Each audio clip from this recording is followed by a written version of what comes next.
Celsa, compañeros. Nuestro grupo integrado por las compañeras Lady Castillo, Yuri Jaimes, Glendis García, Giselle Zárate, Luisa Martínez y quien les habla, Carlos Olarte, nos permitimos presentar el tema del relativismo cultural.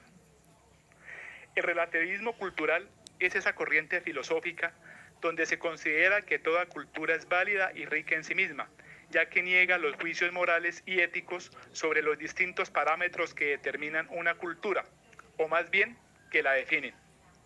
Fue planteada por el antropólogo Franz Boas en el siglo XX, quien desarrolló postulados que se oponían al evolucionismo y al darwinismo, bajo el enfoque del relativismo cultural o también denominado culturalismo, donde todas las culturas son diferentes, pero por esto no deben catalogarse como superiores o inferiores.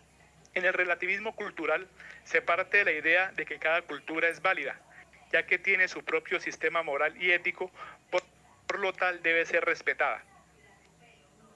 No existe ni verdades ni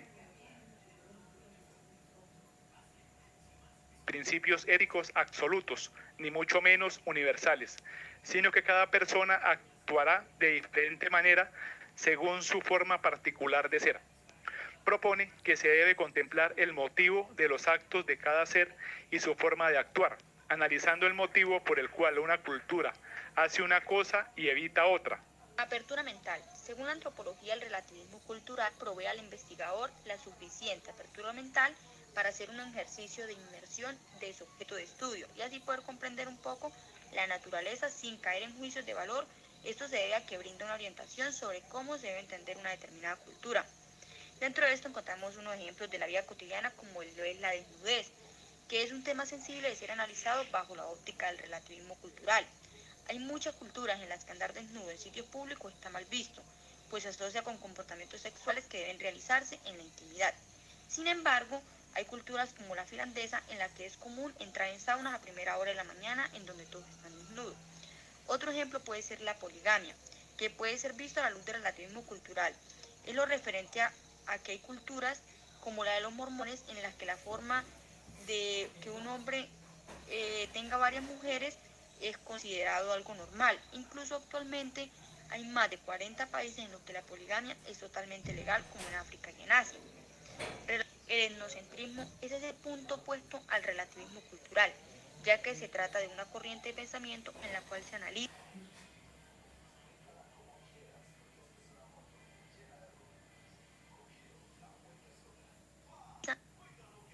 y se juzga una cultura tomando como base los supuestos de otra cultura. Entonces aquí se considera una cultura como superior a la otra. Esto quiere decir que las prácticas o conductas e ideas de la propia cultura son consideradas como normales, mientras que los de la cultura ajena son vistos como anormales o extraños, eh, ya que se analizan el entorno partiendo de una como visión deseada que es la propia. En este caso el etnocentrismo es propio de aquellas civilizaciones que tuvieron o que tienen conductas imperialistas, de invasión y de dominación, y otras que se consideran superiores. Se hicieron como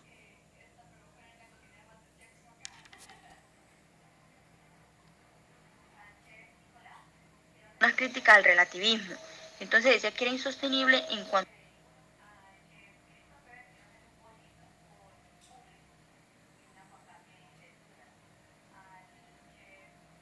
a su propio postulado era ambiguo y hasta falso, ya que no se puede considerar como valiosa o verdadera todas las culturas. Se alegan que hay culturas como por ejemplo la mutilación genital femenina, que atenta contra los principios éticos universales, incluso contra lo que se conoce como derechos humanos. En tal sentido se estima que deben ser combatidas. Desde esta perspectiva, el relativismo cultural queda desmontado. La práctica cultural en la que atenta contra los derechos fundamentales de la persona no son un valor, sino un contravalor, y como tal deben ser denunciadas. Uno de sus autores fue el señor Edward Boynton Taylor, nacido en el seno de su familia en 1832 y falleció en 1917. Su postulado: la cultura es la totalidad que incluye conocimientos, creencias, arte, moral, derecho, costumbres y cualesquiera otras actitudes y hábitos que el hombre adquiere como miembro de la sociedad. Es por ello que parte de la base que todas las culturas que forman nuestro mundo son iguales y que hay que defenderlas, entenderlas, respetarlas todas y cada una de ellas, también a las personas que la conforman. ¿Qué quiere decir él con esto? Que él tuvo un error.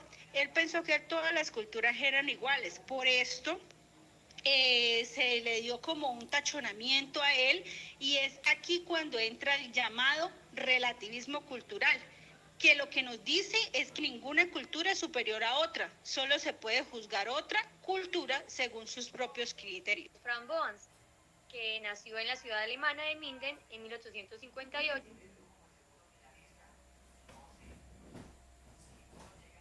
y muere en 1942. Franz Boas estudió en la Universidad de Heidelberg y se doctoró en la Universidad de Kiel en 1881. Fue físico, antropólogo y también geógrafo. Es conocido por varios trabajos, pero uno de los más importantes es que estudió a los indios Wakut en el norte de Vacúverde, eso es a los límites de Canadá, que le permitieron establecer un nuevo concepto sobre cultura y raza, así como una de las más influyentes corrientes antropológicas, como lo es el relativismo cultural. Es importante decirles que si bien Franz Boas no fue quien acuñó el término relativismo cultural, por primera vez, él sí fue el primero en llevar esta corriente a la antropología, que hasta la fecha es muy defendida en diversos campos de estudio. El relativismo cultural está basado en el concepto de que todos los sistemas culturales son esencialmente iguales en cuanto a su valoración, y que las diferencias que existen en realidad entre distintas sociedades han surgido como resultado de sus propias condiciones históricas, sociales o geográficas. Es decir, todas las culturas son igualmente válidas.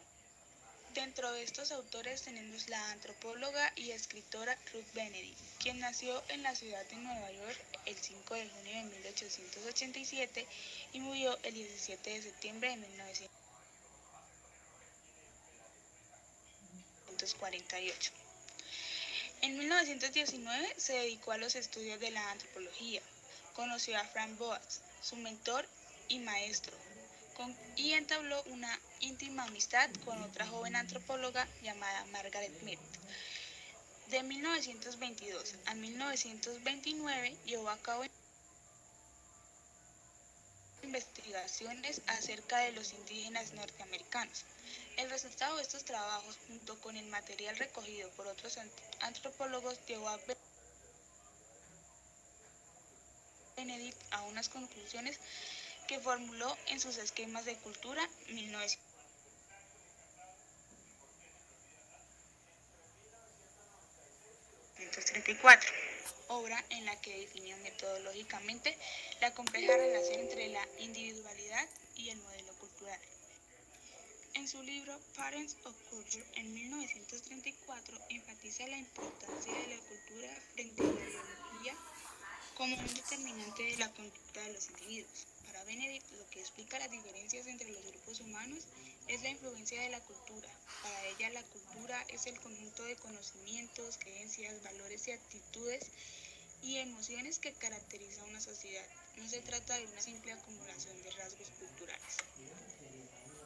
Para concluir, el relativismo cultural nos alerta de que nuestras tendencias e inclinaciones están fundadas por lo que hemos aprendido en el medio social en el que nos criamos, y nos incita a mantener una postura accesible, dejando de lado la presunción de que pensamos y hacemos lo correcto. No existe una única definición. Para unos el relativismo es absoluto con respecto a los valores culturales. Para otros todo es relativo menos la moralidad y la ética de la cultura respectiva. Y para otros es sencillamente, si bien tomar partido por alguna visión universal de la ética o la cultura. La principal aseveración que sustenta el relativismo cultural es que en sociedades disímiles existen desiguales reglamentos éticos.